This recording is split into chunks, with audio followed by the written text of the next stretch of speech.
The morning of Prince Philip's funeral dawned gray and somber over Windsor Castle. King Charles stood at the window of his private study, watching the early preparations unfold in the castle grounds below. Staff members moved with quiet efficiency, their black uniforms stark against the ancient stone pathways. The weight of the day pressed heavily on his shoulders, not just as a mourning son, but as a father watching his family fracture at the very moment they needed unity most. Charles had barely slept the night before. His mind kept returning to the conversation he'd had with his mother just days after Philip's passing. The Queen, despite her own grief, had expressed her deepest concern about the growing rift between William and Harry. Her voice, usually so steady and composed, had trembled slightly as she spoke about her grandsons. "Charles," she had said, her hands folded carefully in her lap, "your father would be heartbroken to see his grandsons like this. He always spoke of how proud he was of them both, even when Harry chose his own path. We cannot let this divide continue to tear our family apart, especially not now."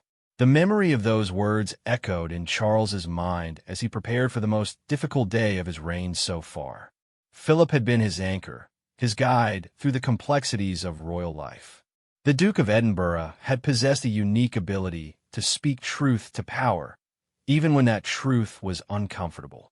Charles knew that if Philip were still alive, he would have already knocked both William and Harry's heads together and demanded they sort out their differences.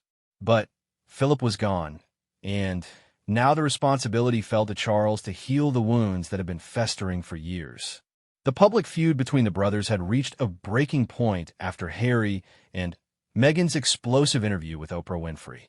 The accusations of racism, neglect, and institutional cruelty had sent shockwaves through the monarchy and deeply wounded William, who felt betrayed by his younger brother's public attacks on the family he was destined to lead.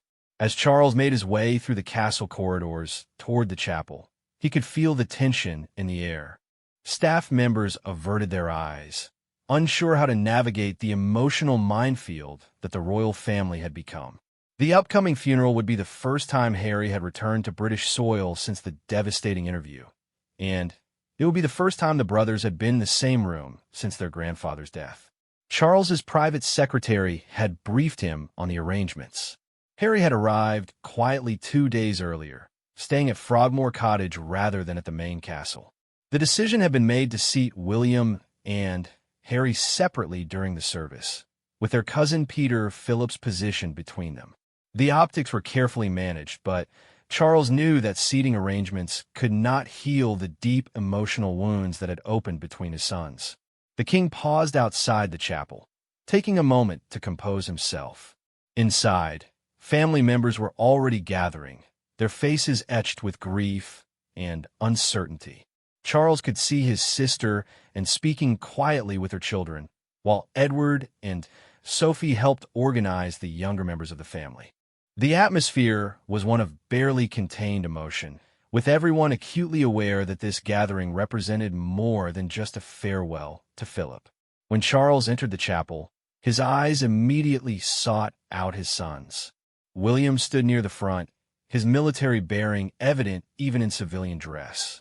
His face was pale, but composed, the weight of his future responsibilities visible in the set of his shoulders. Across the chapel, Harry lingered near the back, looking somewhat lost and uncertain. The physical distance between the brothers seemed to symbolize the emotional chasm that had opened between them. Charles felt his heart break a little more as he observed them. These were the two little boys who had once been inseparable, who had comforted each other through their mother's death, who had stood together at his own wedding to Camilla.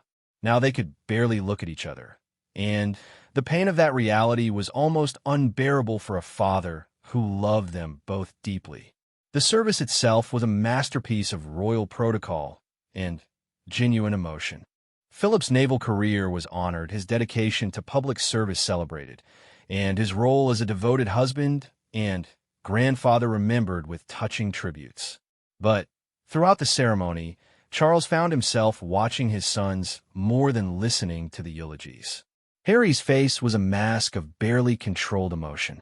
Charles could see his youngest son struggling with grief, not just for his grandfather, but for the family relationships that had been damaged, perhaps irreparably. William, meanwhile, maintained his composure with admirable dignity, but Charles knew his elder son well enough to recognize the pain beneath the surface. When the time came for the family to follow Philip's coffin in procession, Charles made a spontaneous decision that surprised even his closest advisors. Instead of allowing William and Harry to walk separately as planned, he positioned himself between them, creating a bridge that forced them to walk together while maintaining appropriate distance. It was a small gesture, but one that spoke volumes about his hopes for reconciliation. The walk to the burial site was conducted in solemn silence, but Charles was acutely aware of every step his sons took beside him. He could feel the tension radiating from both of them, but also sensed something else, a shared grief that transcended their personal disagreements. Philip had meant a great deal to both of them, and his loss was something they could mourn together, even if they couldn't yet forgive each other. After the burial, as family members began to disperse, Charles knew that his opportunity was slipping away. Harry would likely return to California within days, and the chance for meaningful conversation would be lost. The king made another decision that surprised those around him. He asked both William and Harry to join him for a private conversation in his study. The request was met with visible hesitation from both sons. William's jaw tightened slightly, while Harry looked genuinely uncertain about whether to accept the invitation. But neither could refuse their father's direct request, especially on such a solemn day. They agreed to meet later that afternoon, after the immediate family obligations had been fulfilled. Charles spent the intervening hours preparing for what might be the most important conversation of his reign. He thought about Philip's advice over the years, particularly his grandfather's belief that family unity was essential for the monarchy's survival. Philip had often said that personal disagreements were a luxury the royal family couldn't afford, especially in an era when their relevance was constantly being questioned by the public and media. The study where they were to meet held special significance. It was where Philip had often retreated to write his speeches and correspondence, where he had counseled Charles through many difficult periods, and where some of the family's most important decisions had been made. The room seemed to hold echoes of Philip's wisdom, and Charles hoped that his sons would feel their grandfather's presence as strongly as he did. As the appointed time approached, Charles found himself thinking about his own relationship with his father. There had been times when he and Philip had disagreed, sometimes quite strongly, but they had always found their way back to mutual respect and love, often through frank conversations that cleared the air of misunderstandings and hurt feelings. William arrived first, punctual as always, and dressed in the formal attire that had become his armor in dealing with family crises. His expression was carefully neutral, but Charles could see the wariness in his eyes. William had been deeply hurt by Harry's public criticisms of the family, and Charles knew that his elder son felt betrayed by what he perceived as Harry's abandonment of duty and loyalty. Harry arrived a few minutes later, looking less comfortable in the formal setting. His time in California had changed him in subtle ways. His demeanor was more relaxed, but also more guarded, as if he was uncertain about how to navigate the complex protocols of royal family interaction after his dramatic departure. The three men sat in the comfortable chairs that Philip had favored, creating an informal triangle that somehow managed to feel both intimate and appropriately dignified. Charles looked at his sons, seeing both the men they had become and the boys they had once been. Despite everything that had happened, despite all the harsh words and public disagreements, he loved them both unconditionally. Your grandfather, Charles began slowly, would have been proud to see you both today. The dignity you showed, the respect you paid to his memory, it's exactly what he would have wanted from his grandsons. Neither William nor Harry responded immediately, but Charles could see that his words had found their mark. Both men had adored Philip, and both were struggling with the knowledge that their personal conflict had caused him distress in his final years. Charles continued, his voice growing stronger as he found his footing. But he also would have been deeply troubled by the distance between you. Your grandfather believed that family was sacred, that blood bonds should transcend personal disagreements. He often told me that the strength of our family was the foundation of everything we do as royals. The silence in the room was heavy, but not uncomfortable. Charles could sense that both of his sons were listening, really listening, perhaps for the first time in years. The shared grief for Philip had created an opening, a moment when their defenses were down and their hearts were open to healing. William was the first to speak, his voice carefully controlled, but carrying undertones of deep emotion. "I miss him too," he said simply, "and I know he wouldn't want us to be like this. But I also know he would understand why I feel betrayed. The things that were said, the accusations that were made, they hurt more than I can express." Harry's response came after a long pause, his voice quieter but no less emotional. "I never meant to hurt you, William. I was angry and hurt myself, and I said things that I probably shouldn't have said publicly. But the pain I was feeling was real too. The isolation, the feeling that nobody understood what Meghan and I were going through, it was devastating." Charles felt a surge of hope as his sons began to open up to each other. This was the kind of honest communication that had been missing for so long, the type of conversation that Philip would have insisted upon years ago if he had been physically able to intervene. "Both of your perspectives are valid," Charles said carefully. "Both of you have been hurt, and both of you have made mistakes. But your grandfather would want you to find a way forward that honors both your individual truths and your shared history as brothers." The conversation continued for nearly 2 hours, with Charles serving as both mediator and loving father. He shared stories about Philip's own struggles with family unity, particularly during the difficult period when Diana and Charles's marriage was falling apart. Philip had worked tirelessly behind the scenes to minimize the damage to the family and to protect William and Harry from the worst of the public scrutiny. As the afternoon light began to fade outside the study windows, Charles could sense a subtle shift in the atmosphere. The rigid defensiveness that both sons had carried into the room was beginning to soften, replaced by something that resembled the old camaraderie they had once shared. But Charles also knew that one conversation, no matter how heartfelt, could not undo years of pain and misunderstanding. The road to true reconciliation would be long and difficult, requiring patience, forgiveness, and a willingness from both brothers to prioritize their family bond over their individual grievances. As the meeting drew to a close, Charles made a proposal that surprised both of his sons. He suggested that they consider participating in a joint charitable initiative to honor Philip's memory, something that would allow them to work together while maintaining their individual identities and commitments. The idea would need time to develop, but it represented a potential pathway toward healing that could benefit both the family and the causes they all cared about. William and Harry didn't commit to anything specific that day, but neither did they reject the idea outright. For Charles, that hesitant openness represented the first glimmer of hope he had felt in years. As his sons prepared to leave the study, he embraced each of them individually, whispering words of love and encouragement that he hoped would sustain them in the difficult days ahead. The funeral of Prince Philip marked the end of an era for the royal family, but Charles dared to hope that it might also mark the beginning of a new chapter in his son's relationship. The work of healing would require time, patience, and a commitment from all involved to put family unity above personal pride. But on that gray afternoon in Windsor Castle, surrounded by the echoes of Philip's wisdom and love, Charles believed that reconciliation was possible. The challenges ahead would be enormous, and there would undoubtedly be setbacks along the way.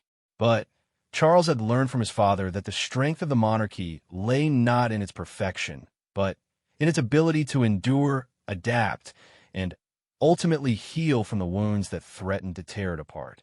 As he watched his sons leave the castle grounds that evening, William returning to his duties and Harry preparing for his journey back to California, Charles held on to the hope that love would eventually triumph over division. just as Philip would have wanted. 3 months had passed since Prince Philip's funeral, and King Charles found himself facing the harsh reality that good intentions and heartfelt conversations were not enough to bridge the chasm between his sons. The brief moment of hope he had felt in his study that gray April afternoon seemed increasingly distant as he dealt with the ongoing fallout from the family's very public divisions. The morning briefings with his private secretary had become exercises in damage control. Every week brought new revelations, leaked stories, or carefully planted narratives from various camps within the royal household. Charles had hoped that the shared grief over Philip's death might create lasting change, but instead, it seemed to have provided only a temporary ceasefire in a war that resumed once the immediate emotion subsided. William had thrown himself into his royal duties with renewed intensity following the funeral. His calendar was packed with engagements, charitable work, and preparations for his eventual role as heir to the throne. To outside observers, the Prince of Wales appeared to be handling the family crisis with admirable dignity and focus. But Charles could see the strain in his elder son's eyes, the way William's jaw tightened whenever Harry's name was mentioned, and the careful way he navigated questions about family unity during public appearances. Meanwhile, Harry had returned to California and seemed determined to build a completely separate life for himself and his family. The charitable foundation he had established with Meghan was gaining momentum. Their media ventures were attracting significant attention, and they appeared to be thriving in their new environment. Yet Charles couldn't shake the feeling that his younger son's success was tinged with sadness, a sense of loss that no amount of professional achievement could fully compensate for. The king's own relationship with both sons had become increasingly complicated. William sought his guidance on matters of state and royal protocol, but seemed reluctant to discuss anything related to Harry or the broader family reconciliation. Harry, meanwhile, maintained polite but distant communication with his father, limiting their conversations to brief phone calls that focused on safe topics like the grandchildren or neutral family matters. Charles found himself caught in an impossible position. As king, he needed to protect the institution of the monarchy and support William as his heir. As a father, he desperately wanted to heal the rift between his sons and bring his family back together. The two roles seemed increasingly incompatible as the months passed, and the divide showed no signs of healing. The situation became even more complex when Charles received an unexpected phone call from Harry in early July. His younger son's voice sounded strained and tired as he explained that he was struggling with the distance from his family, particularly in light of recent health concerns about Queen Elizabeth. The aging monarch had been experiencing mobility issues and had canceled several public appearances, leading to widespread speculation about her condition. "Dad," Harry said during their conversation, "I know things are complicated right now, but if Granny's health is declining, I need to know. I can't bear the thought of something happening and me being on the wrong side of the world, unable to say goodbye." Charles felt his heart break a little more as he heard the genuine pain in Harry's voice. Despite everything that had happened, despite the harsh words and public accusations, Harry was still a grandson who loved his grandmother deeply. The idea that he might be excluded from important family moments due to the ongoing feud was genuinely troubling to Charles. But the practical reality was equally challenging. The security arrangements for Harry's visits had become extremely complicated, the media attention was intense, and every interaction had to be carefully managed to avoid creating new controversies or misunderstandings. The simple act of a grandson visiting his grandmother had been transformed into a complex diplomatic negotiation involving multiple parties and competing interests. Charles decided to take a risk. Without consulting his advisors or clearing it with William first, he invited Harry to return to London for a private family gathering at Balmoral Castle in late summer. The invitation was extended to include Meghan and the children, though Charles suspected that Meghan might choose not to accept given the hostile reception she had received from the British media in the past.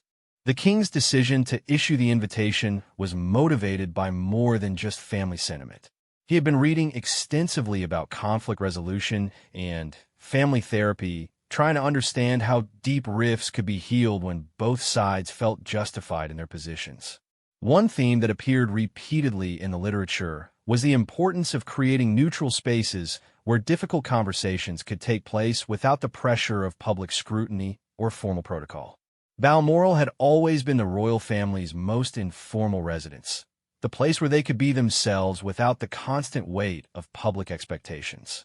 Philip had loved the estate, and some of Charles's fondest memories of his father involved long walks through the Scottish Highlands, conversations by the fireplace, and the simple pleasure of family time away from the demands of royal duty.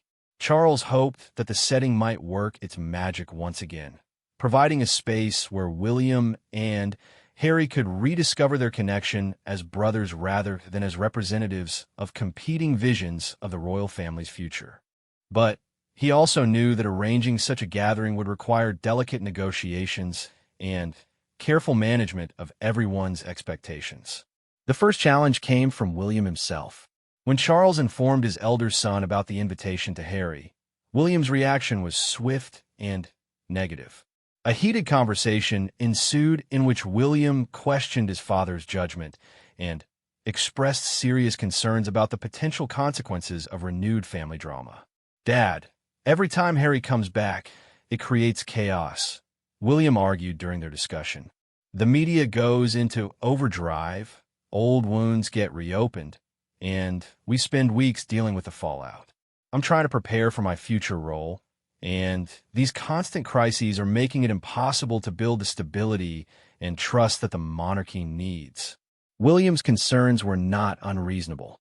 The prince had indeed been working tirelessly to modernize his approach to royal duties, focusing on mental health, environmental issues, and social justice initiatives that resonated with younger generations. His careful cultivation of a positive public image had been repeatedly disrupted by family controversies, and he felt that his brother's presence invariably led to renewed media speculation and criticism. Charles understood his elder son's frustration, but he also felt that the cost of continued estrangement was becoming too high. The monarchy's image was suffering from the perception of a divided family, and the personal toll on everyone involved was becoming unbearable. He decided to push forward with his plan despite William's objections, hoping that once they were all together at Balmoral, the healing process could begin. The logistics of arranging the gathering proved to be enormously complex. Harry's security detail had to be coordinated with the existing arrangements at Balmoral, media access had to be strictly controlled, and staff members had to sign additional confidentiality agreements to prevent leaks about the family meeting. Charles's private secretary worked around the clock to ensure that every detail was managed carefully, understanding that any security breach or media intrusion could destroy the chances for meaningful conversation. Harry's response to the invitation was cautious but positive.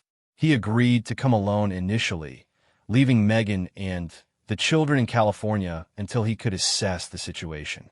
The decision was practical, but also symbolic. It demonstrated Harry's willingness to prioritize family reconciliation over his new life in America, at least temporarily. As the date for the Balmoral gathering approached, Charles found himself experiencing a mixture of hope and anxiety that was almost overwhelming. He had invested so much emotional energy in the possibility of reconciliation that the prospect of failure felt potentially devastating. But he also knew that doing nothing was not an option. The status quo was slowly destroying his family and undermining the monarchy he had spent his entire life preparing to lead. The Queen's health concerns added another layer of urgency to the situation. While her condition was stable, she was clearly slowing down and facing the limitations that came with advanced age. Charles knew that his mother's greatest wish was to see her grandsons reconciled before she passed away, and he felt a deep responsibility to honor that desire. 3 days before Harry's scheduled arrival at Balmoral, Charles received an unexpected visitor at Clarence House, and his sister and one of the most pragmatic members of the royal family had requested a private meeting to discuss the upcoming family gathering. Anne's reputation for straight-talking and no-nonsense advice made her opinion particularly valuable during times of crisis. "Charles," Anne said without preamble as she settled into a chair in his drawing room, "I think you're taking an enormous risk with this Balmoral plan. But I also think it might be our last chance to fix this mess before it becomes irreparable." Anne's assessment of the situation was characteristically blunt and insightful. She pointed out that both William and Harry had valid grievances that needed to be acknowledged, but she also emphasized that their personal dispute was causing real damage to the monarchy's reputation and effectiveness.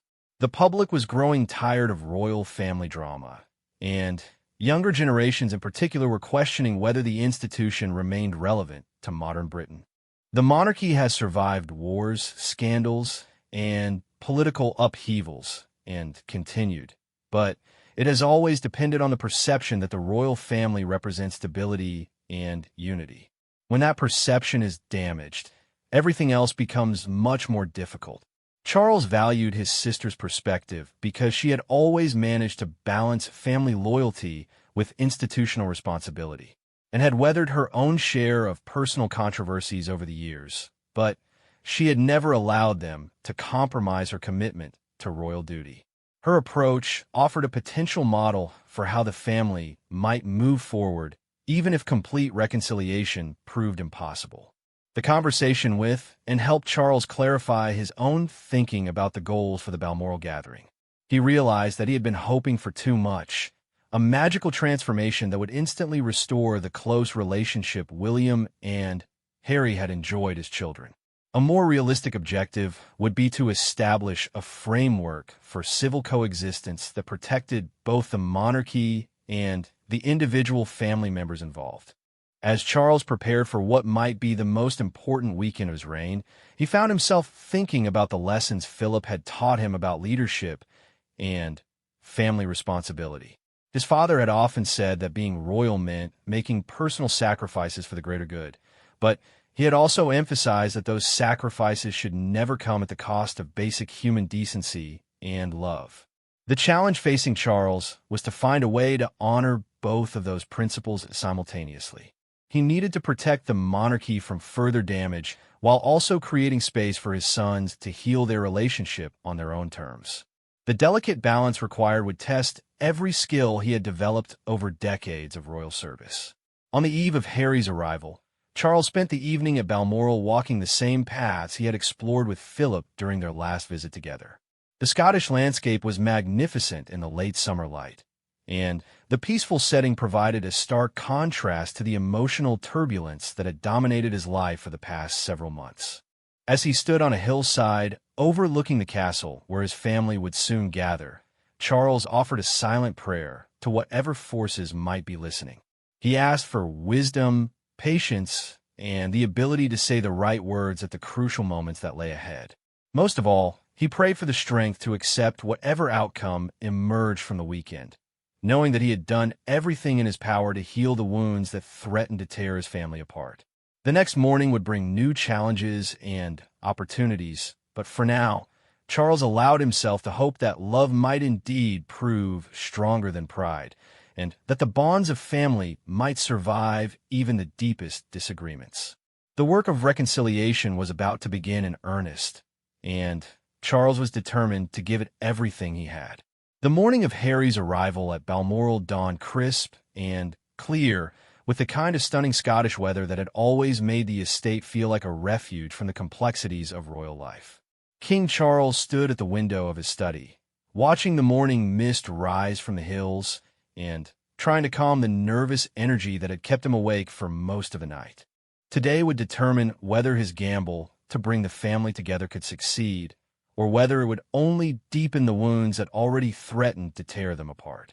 Harry's flight had landed at Aberdeen Airport early that morning, and the drive to Balmoral would take approximately an hour.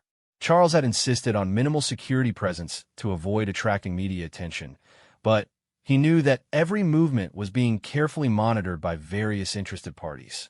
The royal protection officers had worked meticulously to ensure privacy while maintaining appropriate safety protocols. William had arrived the evening before, traveling from Kensington Palace with a carefully maintained air of duty rather than enthusiasm.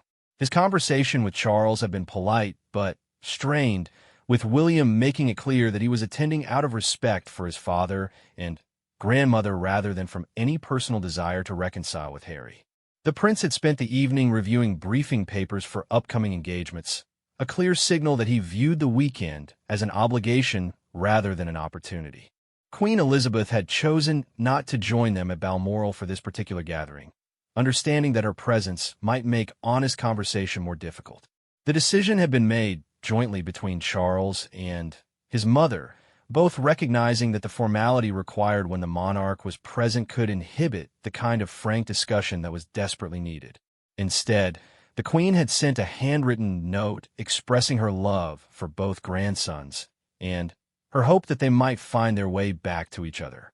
Charles read that note again as he waited for Harry's arrival, drawing strength from his mother's unwavering faith in the power of family love to overcome even the deepest disagreements. Elizabeth had weathered numerous family crises during her long reign, and her perspective carried the weight of decades of experience in managing both personal relationships and institutional requirements. At precisely 10 o'clock, Charles heard the sound of tires on gravel as Harry's car approached the main entrance. He made his way downstairs, arriving at the front door just as his younger son emerged from the vehicle. The moment felt surreal. Here was Harry, returning to a place that had been central to his childhood, but as someone who now felt like a stranger in his own family home. Harry looked older than Charles remembered, with lines around his eyes that spoke of stress and difficult decisions. He was dressed casually, but appropriately, clearly having given thought to striking the right tone for this reunion. As father and son embraced briefly, Charles could feel the tension in Harry's shoulders and the careful way his younger son measured his words and movements. "Dad," Harry said simply, "thank you for inviting me. I wasn't sure if this was a good idea, but I'm glad to be here." Charles led Harry into the familiar surroundings of Balmoral's main hall, pointing out small changes that had been made since his last visit, while they both avoided discussing the elephant in the room. The fact that this was Harry's first time back at the family estate since his dramatic departure from royal life. The conversation was stilted, but not hostile, both men working carefully to establish a foundation for more difficult discussions to come. William appeared in the hallway as they were hanging up coats, and the moment when the brothers saw each other was electric with unspoken emotion. For just an instant, Charles saw flashes of the boys they had once been, William protective and responsible, Harry more impulsive but deeply loving.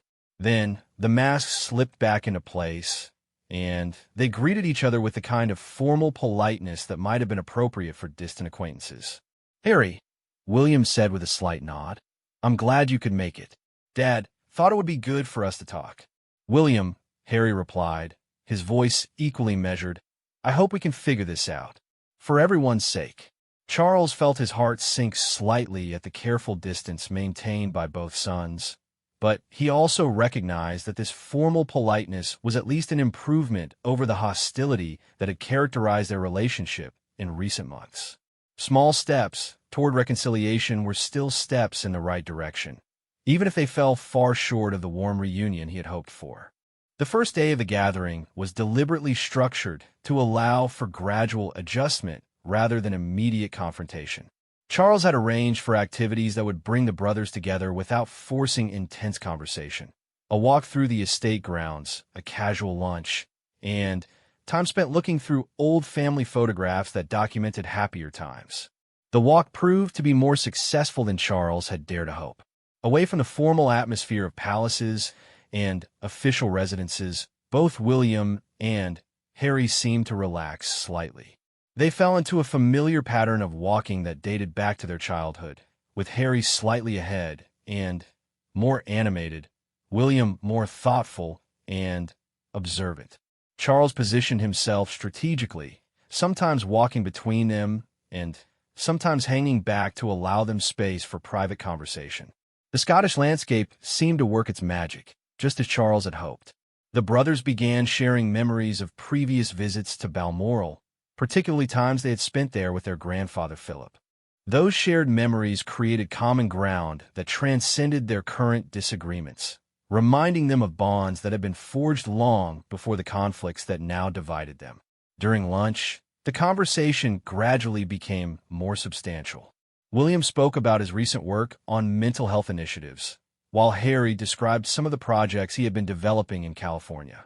Charles was encouraged to see that both sons were clearly passionate about their respective endeavors, even if they were pursuing them on different continents and under very different circumstances. But the real breakthrough came unexpectedly during the afternoon when they were looking through photograph albums in the library. Charles had deliberately chosen albums that focused on family moments rather than official occasions. Christmas mornings, summer holidays, and informal gatherings where the boys appeared genuinely happy and connected. One photograph in particular seemed to capture their attention, a candid shot of William and Harry as teenagers, taken during a fishing expedition with their grandfather. In the picture, Harry had clearly just told a joke. William was laughing despite himself, and Philip looked on with obvious affection for both boys. The image captured a moment of pure brotherhood, untainted by the responsibilities and pressures that would later complicate their relationship. "I remember that day," Harry said quietly, his finger tracing the edge of the photograph. "You caught a much bigger fish than me, and I was so jealous that I almost pushed you into the stream." "You did push me into the stream," William corrected with the ghost of a smile. "But Grandpapa made you fish me out, so I forgave you." It was a small moment, but Charles recognized its significance. For the first time since Harry's arrival, the brothers were talking directly to each other rather than through him, and their conversation carried echoes of the easy camaraderie they had once shared. The photograph had reminded them of who they had been before duty, media attention, and personal choices had driven them apart. That evening, Charles made another strategic decision. Instead of arranging a formal dinner in the main dining room, he suggested they eat in the smaller family kitchen, the way they often had during childhood visits to Balmoral. The informal setting encouraged more relaxed conversation, and for the first time in years, the three men simply talked as a family rather than as representatives of competing royal factions. Harry spoke about his children with obvious love and pride, describing Archie's latest adventures and Lilibet's emerging personality. William shared updates about his own children, and Charles was struck by how similar the two brothers were in their devotion to fatherhood.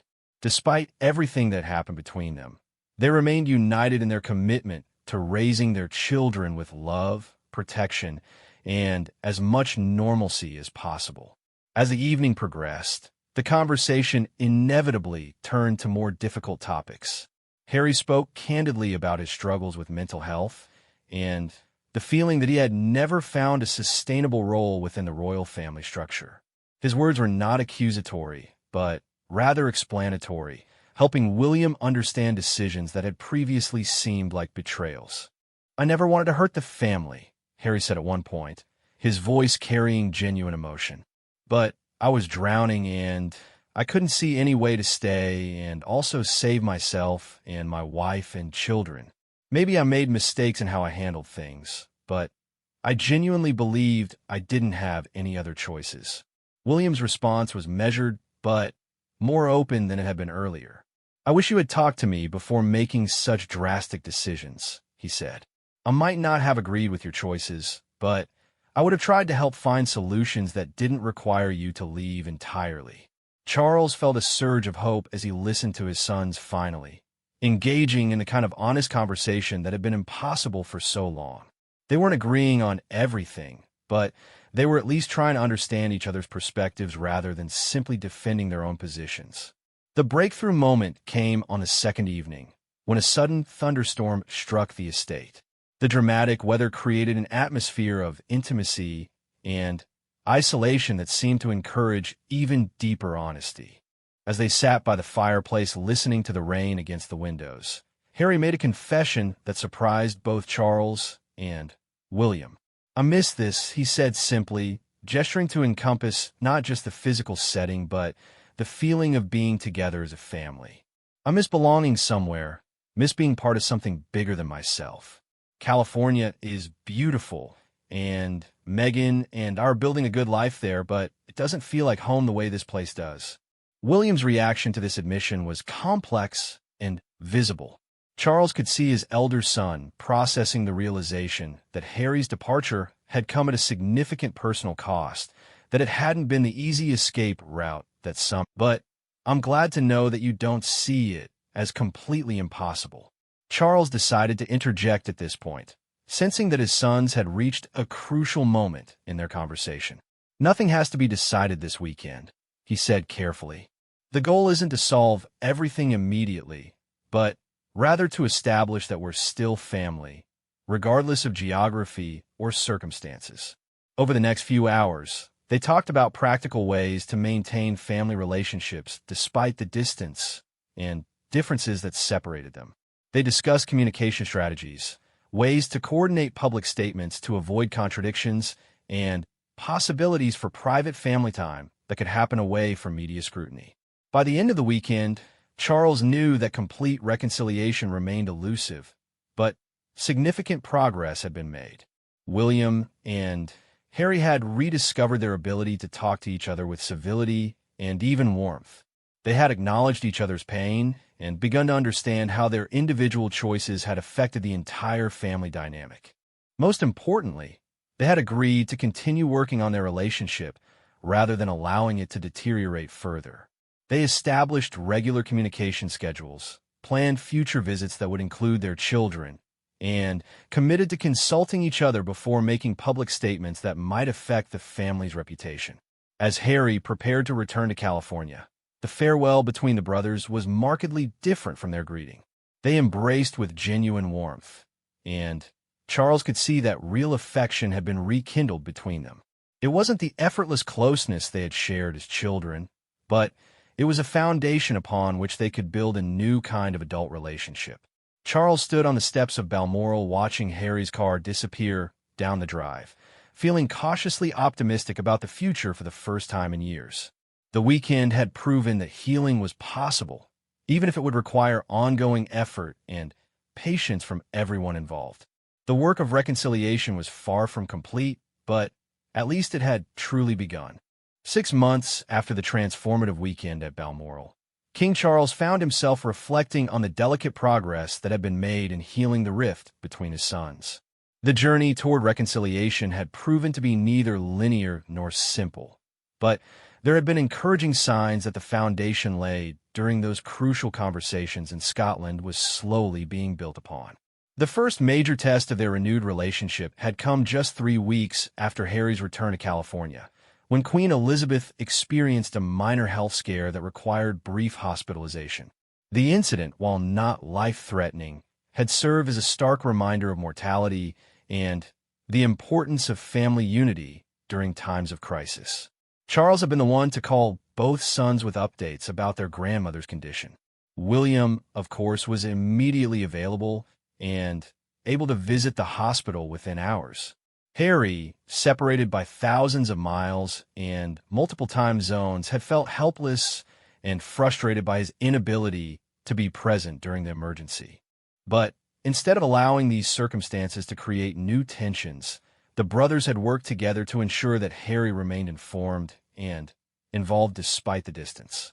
William had taken the unprecedented step of calling Harry directly from the hospital, providing real-time updates, and even holding his phone so that Harry could speak with their grandmother during her recovery. The gesture, small though it might have seemed to outside observers, represented a significant evolution in their relationship. For the first time since Harry's departure from royal life, William was actively facilitating his brother's continued connection to the family rather than viewing him as an outsider. Charles had been deeply moved by this display of brotherly cooperation, seeing in it evidence that the conversations at Balmoral had created lasting change rather than merely temporary détente.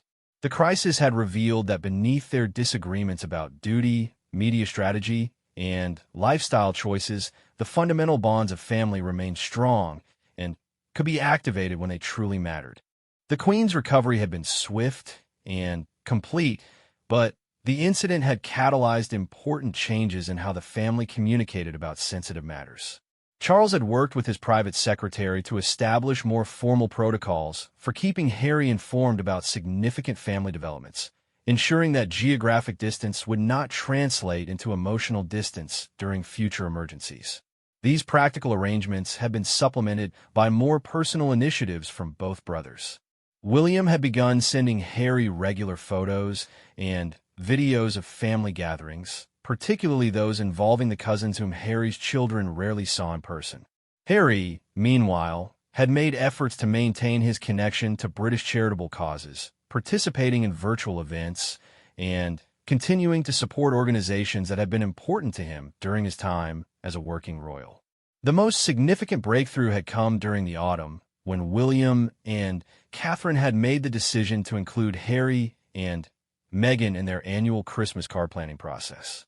The gesture was largely symbolic. The families were too far apart to appear in a joint photograph, and their public roles were too different to allow for coordinated messaging.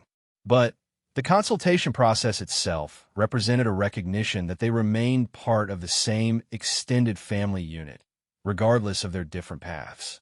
Charles had been particularly pleased by Catherine's role in facilitating improved communication between the brothers. The Princess of Wales had always maintained a fond relationship with Harry, and her diplomatic skills had proven invaluable in navigating the complex emotions and expectations surrounding family interactions. Her ability to separate personal affection from institutional considerations had helped create space for healing that might not otherwise have been possible. The holiday season had brought both challenges and opportunities for the slowly healing family dynamic. Harry and Meghan's decision to spend Christmas in California rather than returning to Britain had disappointed some family members, but it had also removed pressure to navigate complex protocol questions that might have created new tensions. Instead, the families had arranged extensive video calls that allowed the grandchildren to maintain their connections despite the physical separation. Charles had been struck by how naturally his grandchildren interacted across the technological divide. Archie and Lilibet seemed completely comfortable chatting with their British cousins via computer screen, while George, Charlotte, and Louis treated their California relatives as distant but beloved family members rather than strangers. The ease of these interactions had provided hope that the next generation might avoid the painful divisions that had afflicted their parents. As winter gave way to spring, Charles began planning for what he hoped would be the next major step in the reconciliation process.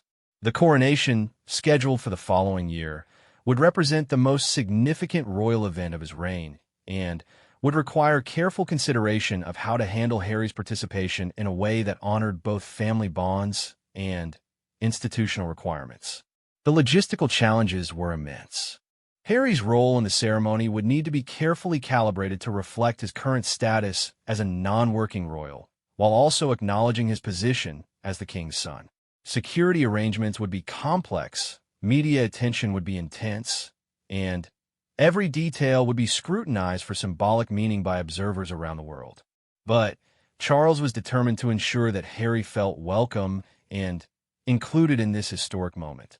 He had already begun preliminary discussions with the Archbishop of Canterbury and other key figures about how to structure the ceremony to accommodate Harry's unique position. These conversations had required delicate balancing of tradition, practicality, and family sentiment.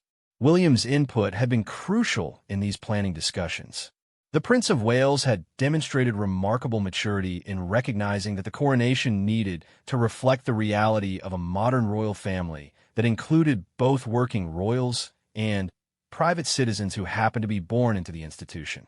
His willingness to support Harry's inclusion, despite their remaining differences, had been essential to making progress on the complex arrangements. The brothers had also begun discussing the possibility of future collaboration on charitable initiatives, building on the suggestion Charles had made during their first post-funeral conversation. While their individual foundations would remain separate, they had identified several areas of mutual interest where coordination might be beneficial for the causes they supported rather than creating competition between similar efforts. Mental health advocacy had emerged as a particularly promising area for collaboration. Both brothers have been deeply committed to this cause for years, and their different perspectives, William as a working royal and Harry as someone who had personally struggled with mental health challenges, could complement each other effectively. Initial discussions had been positive, though both recognized that any joint efforts would need to be carefully structured to avoid creating media narratives about reconciliation that might put unnecessary pressure on their still fragile relationship. Charles had also been working behind the scenes to address some of the institutional issues that had contributed to Harry's original departure from royal life. The rigid protocols and limited flexibility that had once seemed necessary for maintaining royal dignity were being reconsidered in light of changing social expectations and family dynamics. While wholesale reform was neither possible nor desirable, targeted adjustments were being made to create more space for individual expression within royal duties. These changes were being implemented gradually and quietly, without fanfare or public acknowledgement that they were related to the Harry situation. Charles understood that institutional evolution needed to appear organic rather than reactive to avoid undermining confidence in the monarchy's stability and traditions. The summer brought another significant milestone when Harry made a brief return to Britain for a charity event that had been important to him since his teenage years. The visit was deliberately low-key, with minimal media coverage and no formal royal engagements. But it provided an opportunity for Harry to reconnect with friends, staff members, and charitable partners who had been important to him during his working royal years. William had made a point of attending the same event, despite having no official role in the organization.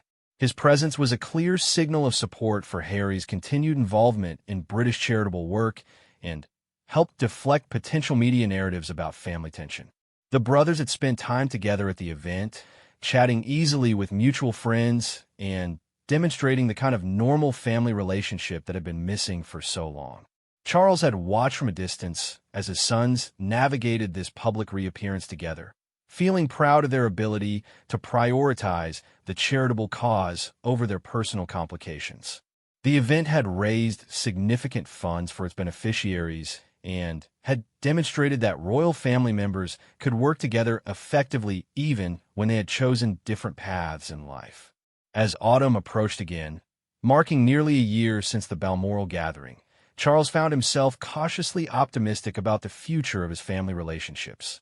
The reconciliation between William and Harry remained incomplete and fragile, requiring constant attention and careful management. But it was real, built on genuine affection and mutual respect rather than merely diplomatic necessity. The brothers spoke regularly now, sharing updates about their children and consulting each other on decisions that might affect the broader family.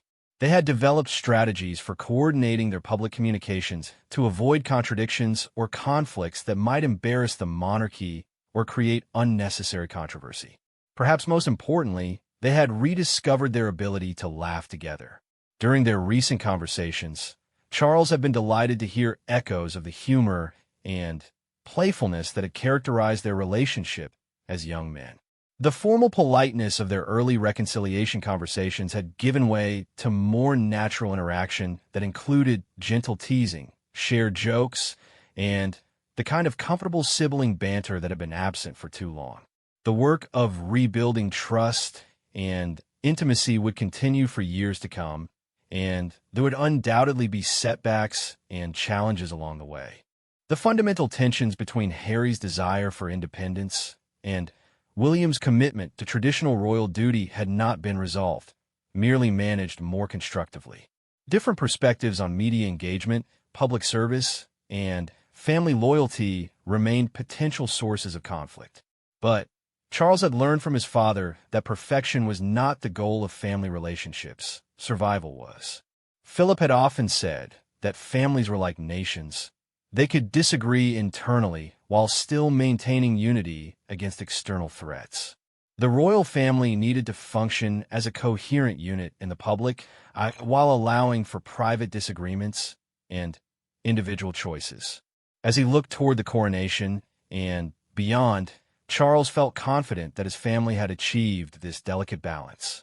William and Harry might never again be as close as they had been in their youth, but they had found a way to love and support each other despite their differences.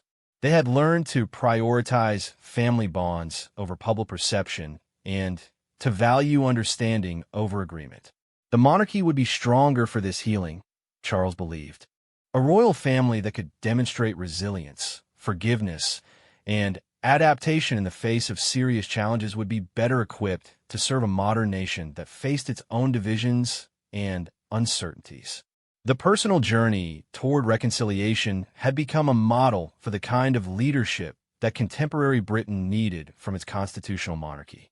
Standing on the same balcony at Balmoral, where he had prayed for wisdom a year earlier, Charles offered thanks for the progress that had been made and hope for the continued healing of wounds that had once seemed irreparable. The landscape before him remained as beautiful and timeless as ever, but his family had learned to bend rather than break under the storms that had threatened to destroy them. Prince Philip would have been proud of the work they had accomplished together, Charles reflected. The Duke of Edinburgh had always believed that love and duty could coexist, that family bonds could survive even the most serious disagreements. His grandsons had finally learned that lesson, and in doing so, they had honored his memory in the most meaningful way possible. The future remained uncertain, but it was no longer overshadowed by the fear of permanent division. William and Harry had found their way back to each other, and Charles had played the role that only a father could play in facilitating that reconciliation.